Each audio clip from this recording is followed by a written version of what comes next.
महाराष्ट्रातील number 1 TV channel आवाज TV, आवाज आपल्या सर्वांचा। तुमचे सगळे प्रश्न उत्तर फक्त तुम्ही काय म्हणता ऐकणार नाही का तुम्ही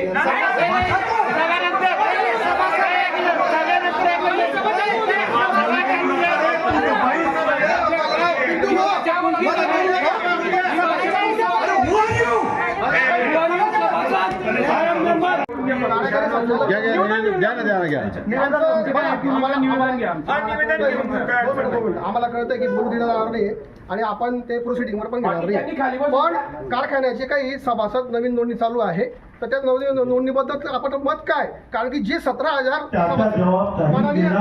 विषय ते नाहीये, शांतीने बसा तुम्ही। मी बोलतो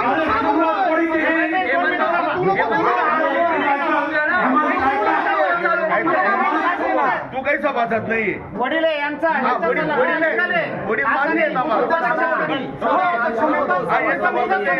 सभासद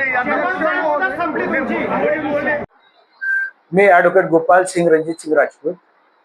तर मी शिरपूर सहकारी साखर कारखान्याचा सभासद आहे। आज रोजी म्हणजे 24/6/2026 रोजी विशेष सर्वसाधारण सभा बोलवण्यात आलेली होती।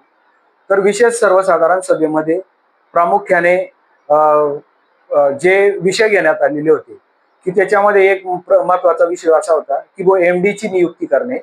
दुसरा विषय होता की या कारखान्याचं आजपर्यंत ऑडिट झालेलं नाही गेल्या 10-12 वर्षापासून, तर त्याचं ऑडिट साठी ऑडिटर नेमणे आणि त्याचप्रमाणे 2023 ला जी अमेंडमेंट झालेली मल्टी स्टेट ऍक्ट मध्ये, त्या मल्टी स्टेट ऍक्टच्या अमेंडमेंट प्रमाणे ती कार्यवाही पूर्ण करणे, त्या पद्धतीने व्हायलाच करणे।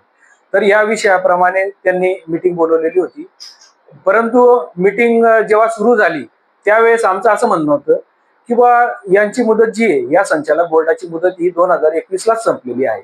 2021 ला संपल्यानंतर यांना कुठलीही पद्धतीची मुदत वाढ मिळाली आणि त्याचप्रमाणे 2023 ला कायद्यामध्ये सुद्धा अनेक अमेंडमेंट झालेले आहेत। तर त्या विचारात न घेता यांनी काय केलं की अध्यक्ष हा पूर्वी जो चेअरमन होता त्यालाच अध्यक्ष नेमलं, तर सभासदांमधून हा अध्यक्ष त्याच वेळेस निवडला गेला पाहिजे होता।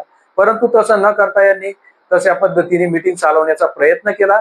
कुठलेही विषय हे चर्चेला घेण्यात आलेले नाहीत, फक्त ते वाचून दाखवले, त्याच्यावर कुठलीही चर्चा घडून आणली नाही आणि या पद्धतीने प्रोसिडिंग बुकला त्यांनी नोंद केलेली आहे। त्या पद्धतीने जर पाहिलं तर ही मीटिंग कायदेशीर दृष्ट्या योग्य नसून ही मीटिंग झाली नाही असं याच्यावरून निष्कर्ष जातो। रोजच्या ताज्या घडामोडींसाठी आवाज टीव्हीला सबस्क्राईब करा आणि बेल आयकॉन प्रेस करा।